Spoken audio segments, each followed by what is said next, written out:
कहानी के शुरू में हम एक लड़के विल को देखते हैं जो रोजाना की तरह अपने स्कूल में आता है, मगर आज वो अपने स्कूल में एक लड़की को देखता है जिसको उसने पहले कभी नहीं देखा था। वो उसका पीछा भी करता है, लेकिन तभी विल की बहन उसे रोक लेती है। वो लड़की इतनी देर में वहाँ से गायब हो गई थी। विल उसका पीछा करता भागता है। अब वो लड़की उसे अपनी स्कूल बस में दिखाई देती है, जिसका स्कार्फ अब उतरते हुए बस में ही रह गया था। विल उसे अपने पास रख लेता है। अब जब वो स्कूल से वापस अपने घर पर जा रहा था तो टाउन का एक कपल विल और उसकी फैमिली को क्रिसमस की पार्टी में आने के लिए इनवाइट करते हैं। विल भी उन्हें हाँ कह देता है। इसी बीच हम दो आदमियों को देखते हैं जो कि विल पर नजर रखे हुए थे, मगर विल इस बारे में कुछ भी नहीं जानता था। अब जब वो घर आता है तो उसे अपने घर में एक सरप्राइज मिलता है। क्रिसमस के लिए उसका बड़ा भाई अपने घर आया था। उसने आते ही अपना सामान विल के कमरे में शिफ्ट कर लिया था, जिस वजह से अब विल को अपने ऊपर वाले कमरे में ही रहना पड़ता है। उसकी मॉम क्रिसमस के लिए एक बहुत बड़ा दरख्त मंगवाती हैं, जिसको वही दो आदमी लेकर विल के घर आए थे जो अब तक उस पर नजर रख रहे थे। वो उसका पीछा हर जगह पर करते हैं। वो विल के बारे में बहुत कुछ जानते थे, जैसे कि उसका नाम, उसकी बर्थडे।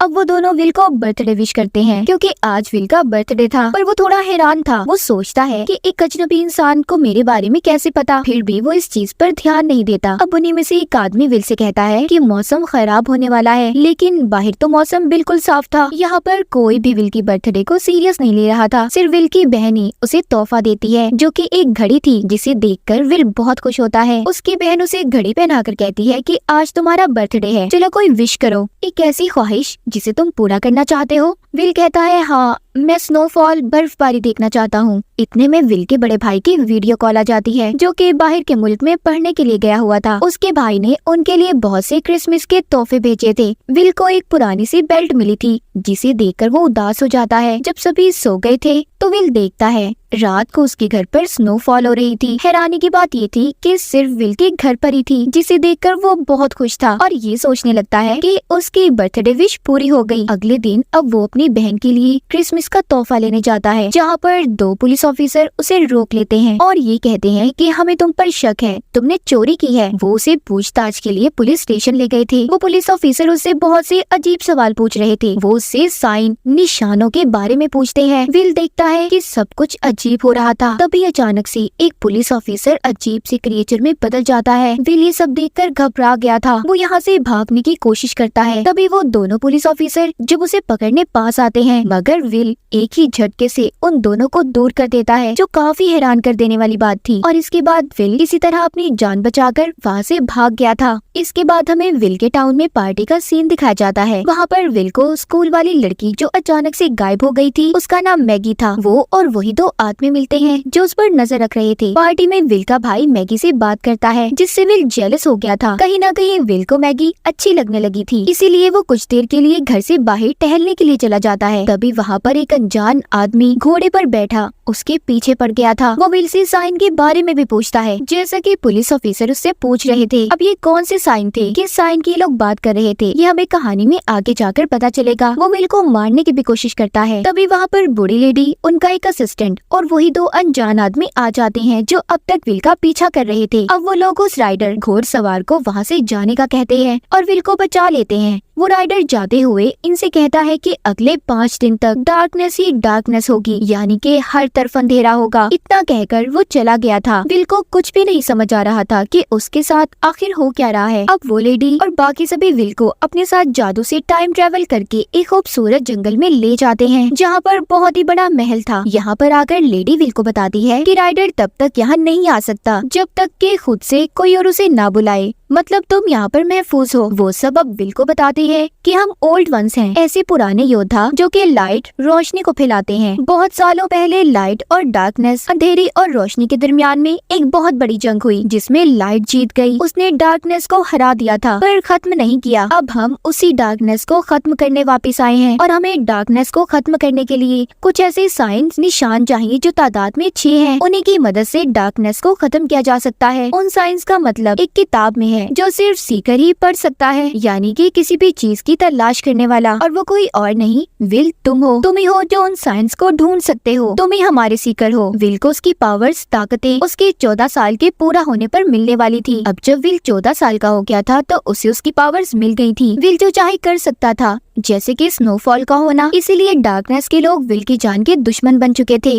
वो राइडर जो डार्कनेस की दुनिया से था, इसीलिए विल को मारना चाहता था और साइन के बारे में भी पूछ रहा था। वो लोग विल को बताते हैं कि जो सीकर होगा वो अपने मॉम डैड का 7वां बेटा होगा। विल कहता है मैं तो अपने बहन भाइयों में 6ठे नंबर पर हूँ, तो मैं कैसे सीकर हो सकता हूँ। अब ये सब विल को मनाने के लिए कि वो उनकी मदद करे, लेडी उसे एक क्रिस्टल बॉल दिखाती है जिसमें विल देखता है कि अगर डार्कनेस को ना रोका तो कैसे सारी दुनिया तबाह हो जाएगी। अब खैर विल वापिस से अपने घर आ गया था। जब वो अपने कमरे में आराम कर रहा था तो अचानक से उठते हुए उसका पाँव फिसल जाता है। विल डॉक्टर के पास नहीं जाना चाहता था, इसलिए उसकी मॉम डॉक्टर को घर पर ही बुला लेती है। डॉक्टर कोई और नहीं बल्कि वही डार्कनेस की दुनिया का राइडर था जो विल की जान का दुश्मन बना हुआ था, जो कि अब डॉक्टर का रूप लेकर विल से मिलने आता है। वो दोबारा से विल से साइंस के बारे में पूछता है और उसने उसके पाँव को भी ठीक कर दिया था, मगर विल जब कुछ भी नहीं बताता तो वो फिर से उसके पाँव को वैसा ही करके चला जाता है। रात को विल को उसके कमरे में से एक तस्वीर मिलती है जो उसकी थी, मगर साथ ही उस तस्वीर में उसका जुड़वा भाई भी था। अब इन सब के बारे में विल अपनी मॉम से पूछता है। वो बताती है ये तुम्हारा जुड़वा भाई है जो तुमसे कुछ वक्त पहले ही पैदा हुआ था, लेकिन किसी ने इसे अगवा कर लिया। हमने इसे बहुत ढूंढा पर ये हमें कहीं नहीं मिला। यहाँ पर विल को ये बात तो पता चल गई थी कि वो अपने बहन भाइयों में 7वें नंबर पर है और वही सीकर है। विल अब टाइम ट्रेवल करके दोबारा से उसी जंगल में पहुँच जाता है। उसका पाँव भी अब ठीक हो गया था। यहाँ पर आकर लेडी का असिस्टेंट उसे बताता है कि तुम उन साइंस को पढ़ सकते हो, तुम्हारे पास एक खास ताकत है, तुम ये पता जल्दी लगा लोगे कि वो कहाँ पर है, यानी कि बहुत ताकतवर है वो। तुम हर चीज को समझ सकते हो और अपनी ताकतों से अपने दिमाग का इस्तेमाल करके एक जगह से दूसरी जगह भी जा सकते हो। हाँ, बस तुम उड़ नहीं सकते। हालांकि विल अपने अंदर इस पावर को भी चाहता था। अब खैर वो अपनी पावर का इस्तेमाल करके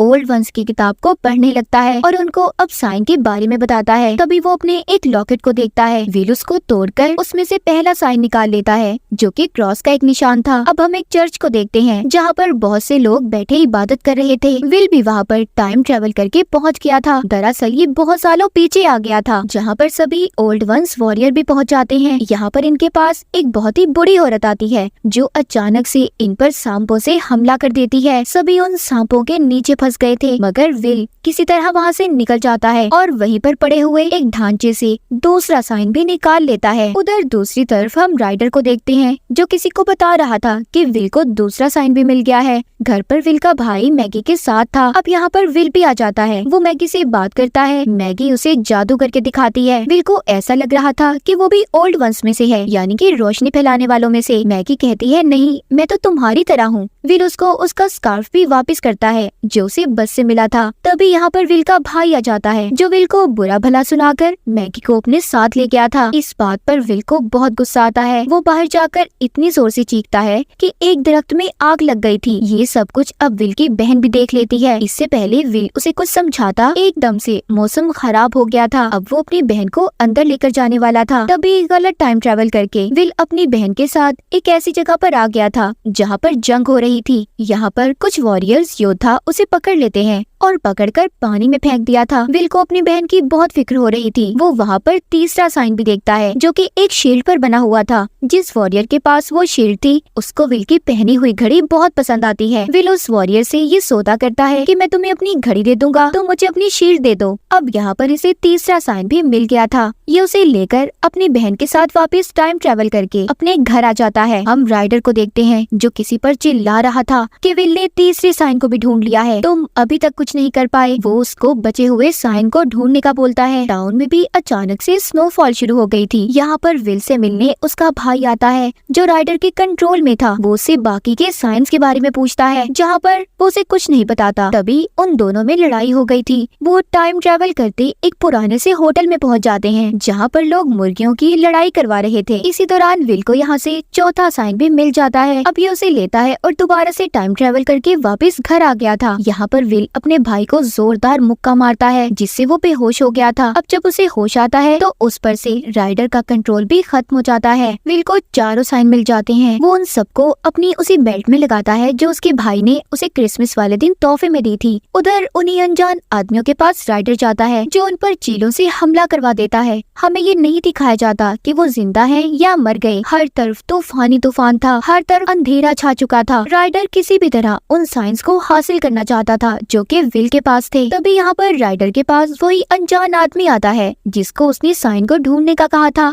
राइडर उससे कहता है कि वो साइन विल के पास हैं, तुम्हें उन्हें मुझ तक लाना होगा। अगर तुमने ऐसा कर दिया तो मैं भी अपना वादा पूरा करूंगा, तुम्हें हमेशा के लिए जवान कर दूंगा। और यहाँ पर हमें पता चलता है वो अनजान आदमी कोई और नहीं बल्कि असल में मैगी थी, जो कि विच एक जादूगरनी थी। और वो राइडर की पावर की वजह से ही इतनी यंग, इतनी जवान थी। राइडर हर जगह पर तूफान ले आया था, बर्फबारी होने लगी थी, हर तरफ पानी भर जाता है। यहाँ पर मैगी विल से साइन के बारे में पूछती है। तभी उधर ही विल को 5वां साइन भी नजर आ जाता है। वो मैगी को बगैर बताए वो साइन भी हासिल कर लेता है। मैगी उस पर बहुत चिल्ला रही थी। विल जब उसको ऐसे चिल्लाते हुए देखता है तो उसे भी पता चल गया था कि मैगी भी उसके दुश्मनों में से है, इसीलिए अब वो साइन को लेकर मैगी को पानी में धक्का देता है। वो जब राइडर के पास जाती है तो उसके पास कोई भी साइन नहीं था। इस बात पर राइडर को गुस्सा आ गया था। वो मैगी को एक बूढ़ी औरत में बदलकर पानी में ही मरने के लिए छोड़ गया था। अब विल दोबारा से ओल्ड वंस के साथ उनके महल में जाता है, जहाँ पर राइडर अपनी मर्जी से तो नहीं आ सकता था। अब वो विल की फैमिली की आवाजें निकालकर उसे इमोशनली ब्लैकमेल करता है, जिसमें वो कामयाब भी हो गया था। वो विल की मदद से वहाँ पर आकर सभी ओल्ड वंस को डार्कनेस की दुनिया में कैद कर देता है और विल से साइन मांगता है। विल के मना करने पर वो विल को क्रिस्टल बॉल की मदद से उसका जुड़वा भाई दिखाता है, जिसको तस्वीर में विल ने देखा था, जिसको राइडर नहीं सीकर समझकर अगवा कर लिया था। राइडर विल को भी डार्कनेस में लेकर जाने वाला था। तभी उसे याद आता है कि आखिरी साइन एक सोल रूह है, जो कि वो खुद है। विल अब अपनी ताकत का इस्तेमाल करके राइडर को हरा देता है और उसने अपनी पावर से उसे क्रिस्टल बॉल में बदल दिया था। उसके ऐसा करते ही सभी ओल्ड वंस डार्कनेस की दुनिया से आजाद हो गए थे, जिनके साथ विल का भाई भी आजाद हो गया था। विल पहली बार अपने भाई को देखता है जो बिल्कुल उसके जैसा था और अब वो आजाद हो चुका था। उसे लेकर ये अपने घर आता है। सभी उन दोनों को देखकर बहुत खुश थे। विल के सभी भाई एक साथ रहने लगे थे। उसकी मॉम सबको देखकर बहुत खुश होती हैं। इसी तरह विल ने डार्कनेस की दुनिया का हमेशा के लिए खात्मा कर दिया था और इसी के साथ ये कहानी यहीं पर खत्म हो जाती है।